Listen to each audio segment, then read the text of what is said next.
Before starting, I want to first thank organizers for setting up this great workshop, and I'm always happy to be in Brazil.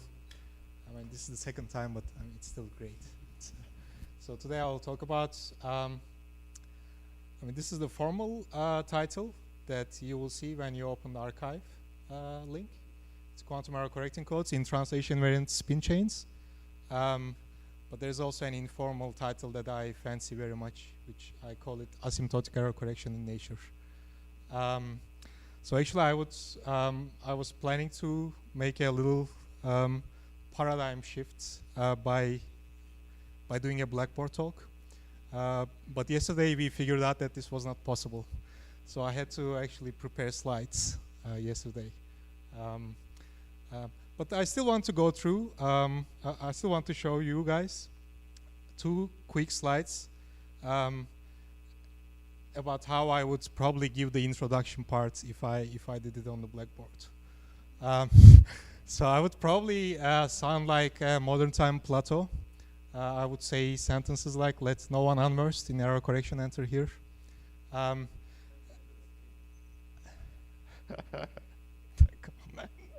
And then I wouldn't be able to stop myself, and I would basically actually try to explain all physics from the smallest scale to the largest scale using quantum error correcting codes. It's really fun and entertaining, especially for myself when I do it on the Blackboard. But unfortunately, you guys are unlucky today. You're not gonna have it today.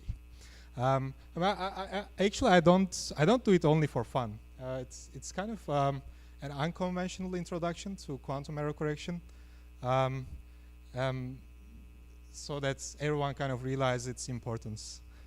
It's everywhere that we look, and even inside us, which is kind of a meaningless statement if you don't make it precise. So we are going to make it precise in this talk. Yeah, let's get back to the formal talk. So first I will start with some motivation, and we will see some already established physical systems in which error correcting properties are crucial. One of them is topological order and the other one is holography. And in order to be able to talk about error correcting properties of these physical systems, I'll first introduce what actually error correction is. So these systems use very restrictive notion of error correction, and it's actually really hard to go beyond and find physically interesting systems which are still error correcting.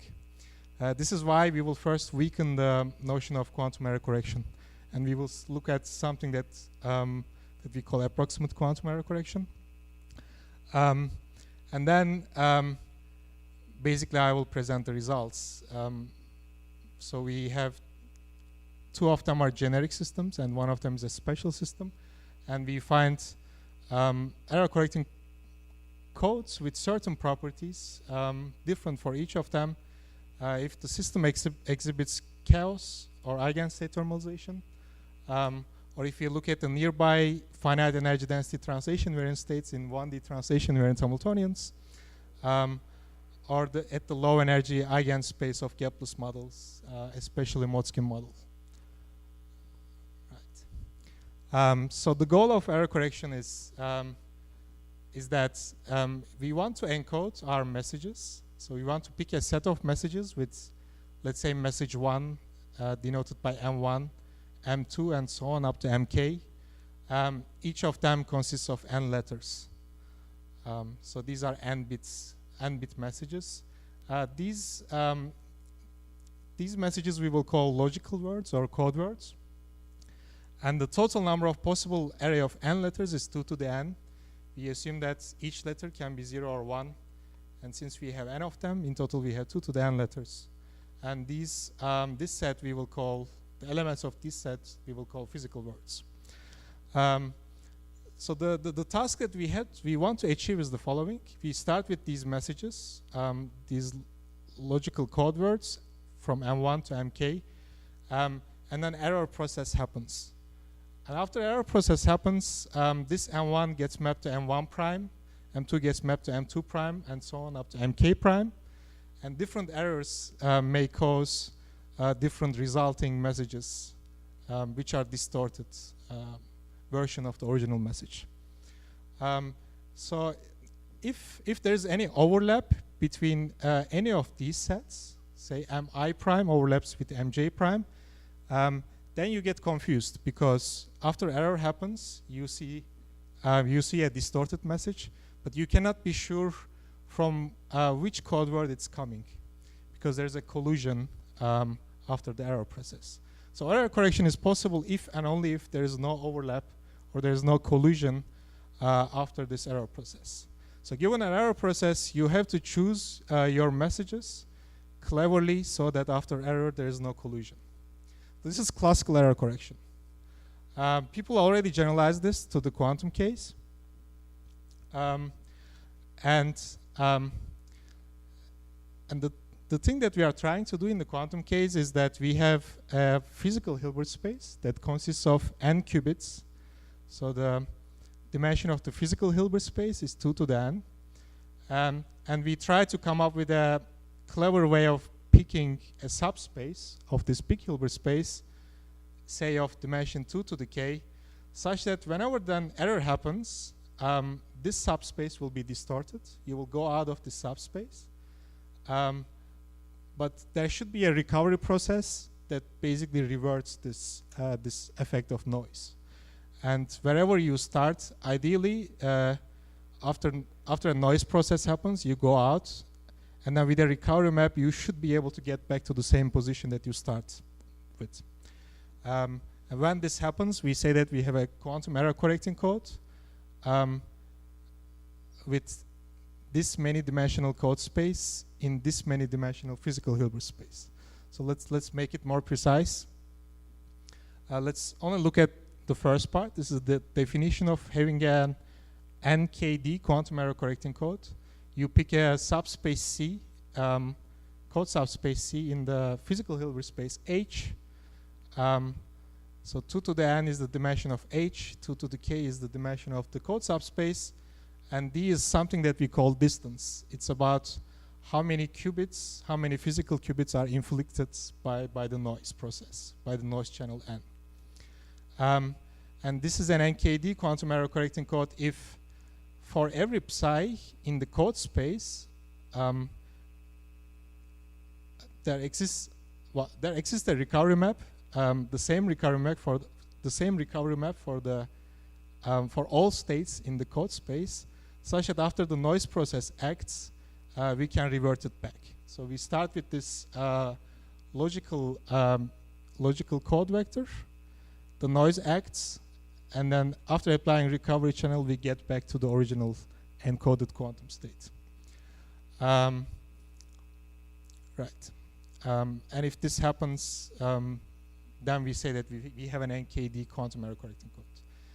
It's usually really hard to actually come up with, so given a noise channel, and say given a code space, you know, what's the recovery map?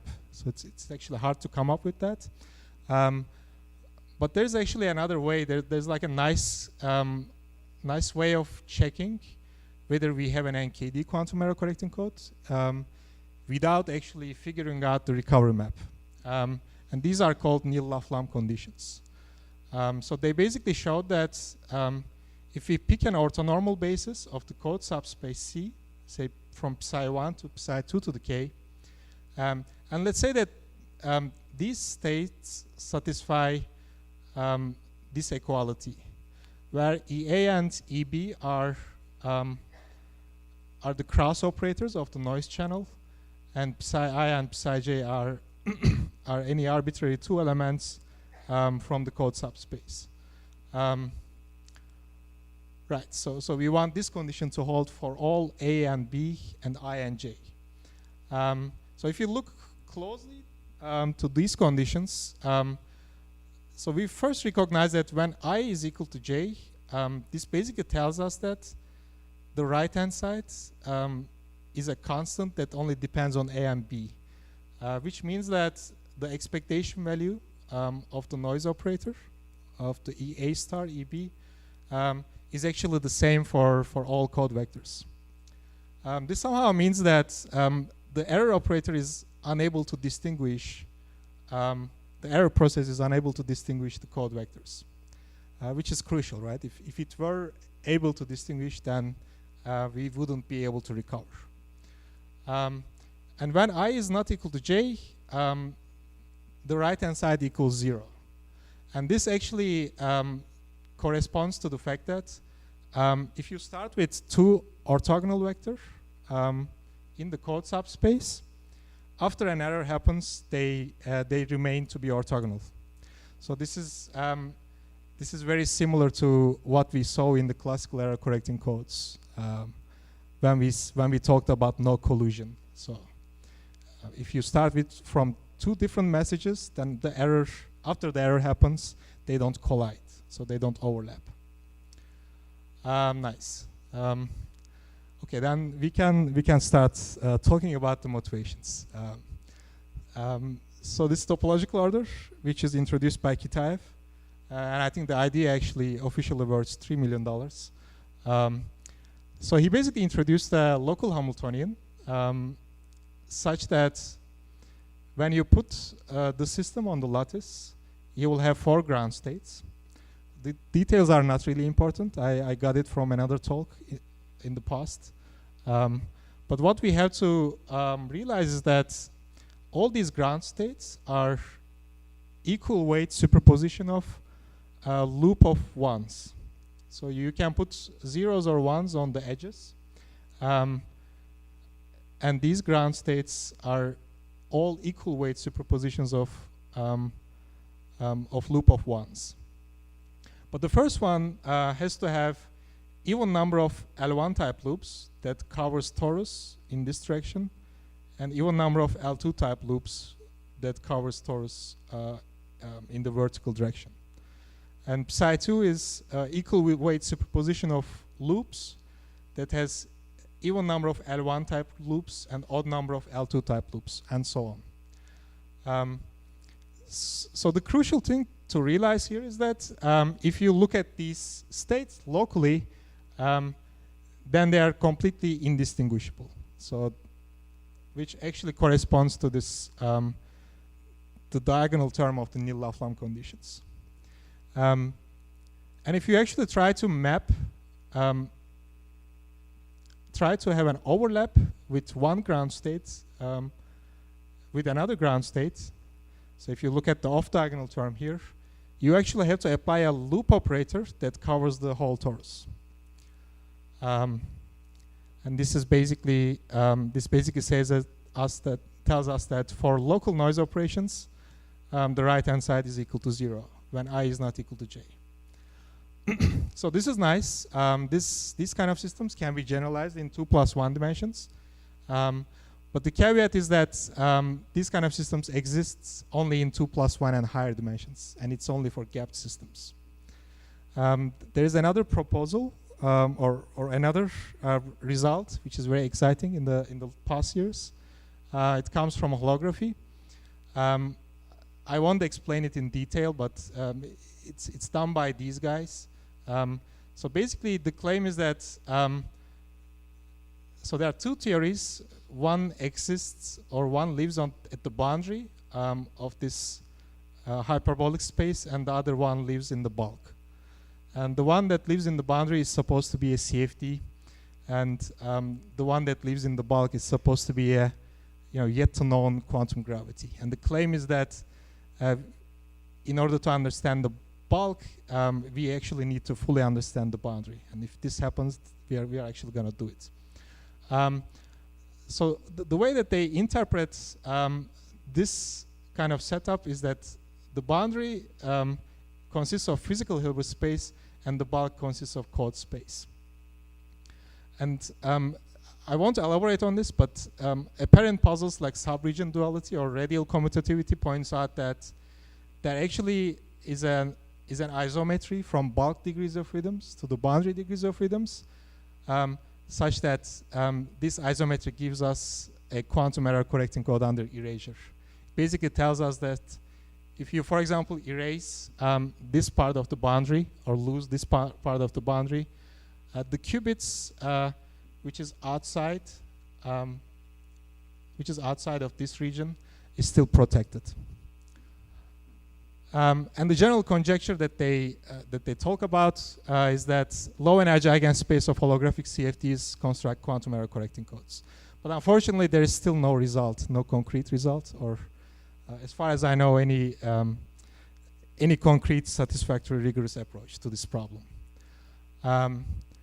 So we basically are motivated by the question of how can we generalize and how can we actually find more error correcting codes in physical systems, assuming some other physical properties.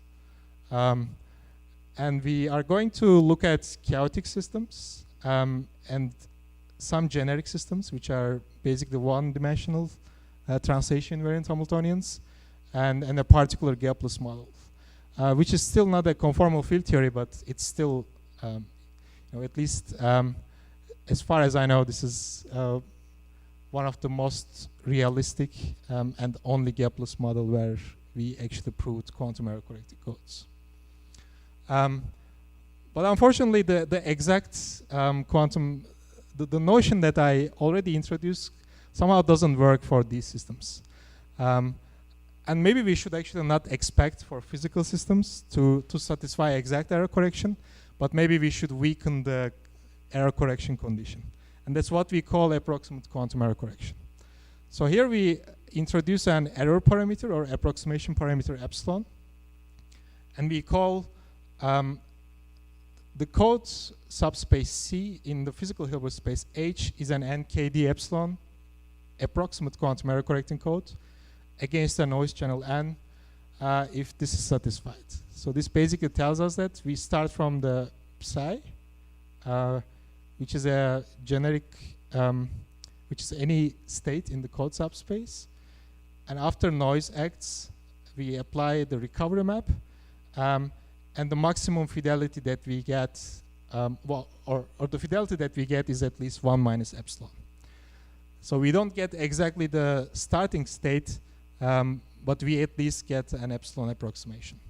And if this epsilon goes to 0 when the system size goes to infinity, which is the physically interesting limit, then we are completely fine. So this is what some physicists call sometimes thermodynamic limit when n goes to infinity. And that's basically physically what we should think about, because eventually n always goes to infinity, or it's kind of very large. But here it's kind of challenging to find an if and only if condition, as Nil and Laflamme did in the exact quantum error correction. So what we found is actually only a sufficient condition. So for any orthonormal basis of the code space C, say these conditions are satisfied.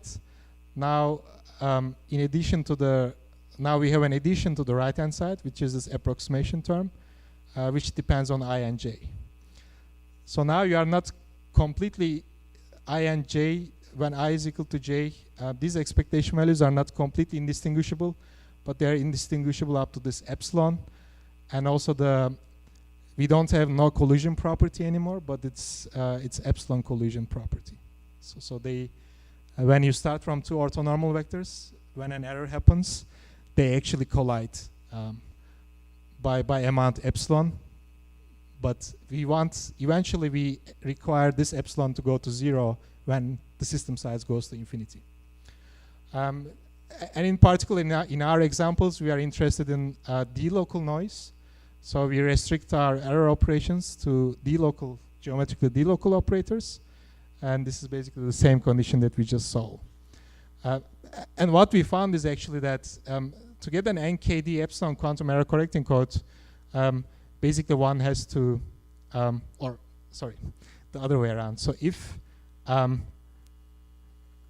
so we basically come up with upper bounds on epsilon ij, and it implies an NKD epsilon quantum error correcting code with epsilon smaller than this quantity, which is quite desperate actually. So because of these exponentials.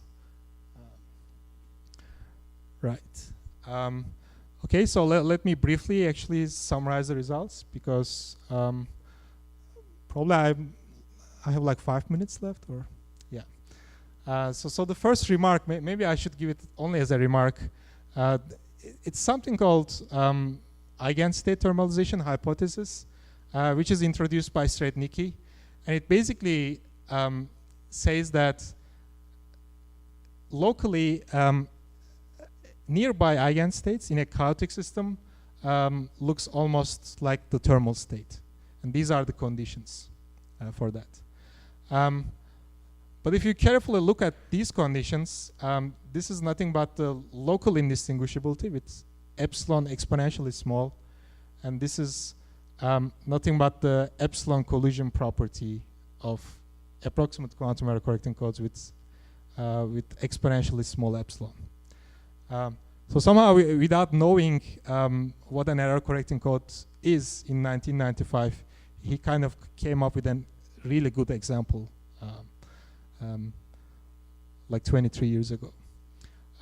So here actually you can achieve a linear rate code with exponentially small approximation error. So you have to be careful about these exponentials. But since all these approximation error terms are exponentially small, we can actually, also assuming that we can find eigenstates exponentially close to each other, and we restrict all of them to this exponentially small window, we can come up with a linear rate code with exponentially small approximation error. But the problem here is that the encoding and decoding is really hard, because if you want to do it, you need exponential precision in the energy. The other example that we came up with, like the first reason that we consider 1D translation-invariant Hamiltonians is because people don't really know how generic is eigenstate thermalization hypothesis is. So we actually want to come up with a generic model where this error correction property appears. And then we consider 1D translation-invariant Hamiltonians. And we, as an orthonormal basis for our code space, we choose translation-invariant energy eigenstates around an energy E. And this has to be an extensive energy. That's when the results hold. And then we prove an approximate error correcting code with exponentially worse code parameters compared to the other one, compared to ETH. But they are still not that trivial. So the dimension of the code space is a polynomial in n, and the distance is log n, with a polynomially decaying approximation error parameter. And one remark is that here the code words are picked randomly, and they have to be log n distance from each other in terms of energy. Right. I should not attempt to prove this, but maybe I should actually mention the results that we use and somehow how do we do it. We first proved the diagonal elements of this approximate Nil Alarm conditions. We proved that they are small. And here we make use of translation invariance first. And then we basically prove a finite version of weak ETH that basically says that the probability that that state does not look like the microcanonical state around energy E decays exponentially with delta times n to the 1/2. And delta is that how far you are from the expectation value from the microcanonical state at energy E. So one remark is that this psi, which is the correlation length, it's always constant when we actually choose our code vectors or these states Ek to be finite energy density. That's basically the reason why we need finite energy density eigenstates. And then the fact that off-diagonal elements are small comes from a result by Itay Arad et al. It basically tells us that any D-local operator is actually incapable of mapping an energy eigenstate with energy EL to EK up to this error. So this somehow connects the locality of this operator to the energy difference of the code vectors. And when you carefully work out the details, you get these code parameters. So maybe one last physical example, which is our gapless example. Here first I want to introduce the Motzkin model, which has local degrees of freedoms, flat up and down. And the Hamiltonian is such that it leaves invariant when you actually keep the boundaries of configurations intact, but you can fluctuate in between. So a flat is energetically the same as up and down, or a flat up is energetically the same as up and flat, and so on. So this basically tells us that the ground states, if you leave the boundary conditions open, then they are the equal weights linear superposition of n spin configurations with magnetization m and total spin n. So it's like a diagram that that starts at this point. It goes up, the height goes up because you actually use up, and then it fluctuates in between and it goes down. Of course, it can fluctuate back and it can go up again. But it's basically all linear, equal weight linear superpositions of these kind of configurations. And if you look at it closely, if you pick your code subspace in the low energy eigenspace where the magnetization is low, which is between minus big M to M, we actually prove that the diagonal elements scales like d to the 3 over 2 times m over n. So when d gets bigger, which means that the magnetization difference between two code vectors, then you actually start to distinguish these two states. This is why you should not choose them too far apart. But if you pick them actually very close to each other, then you actually get collision between two different eigenstates. So when you work out the details, then you actually get same kind of parameters. So let me just conclude, and then we can finalize. So we looked at, so we first weakened the notion of error correction to approximate error correction, and this made possible, this rendered us to find error correcting codes in systems with properties of ETH or 1D translation invariants or gapless models such as Motzkin model. And some of the open problems that I would like to solve, or I would like to see someone to solve, is we still don't know how to treat the general low energy eigenspace of conformal field theories. Or one can just go and look at the gapped systems, which we actually do at the moment.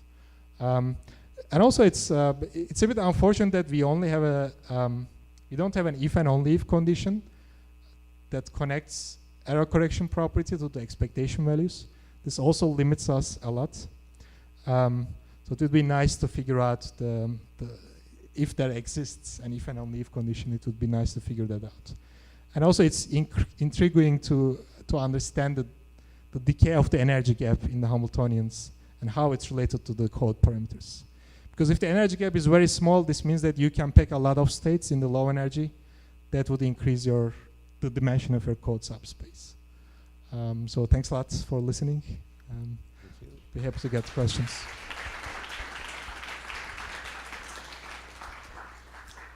Questions?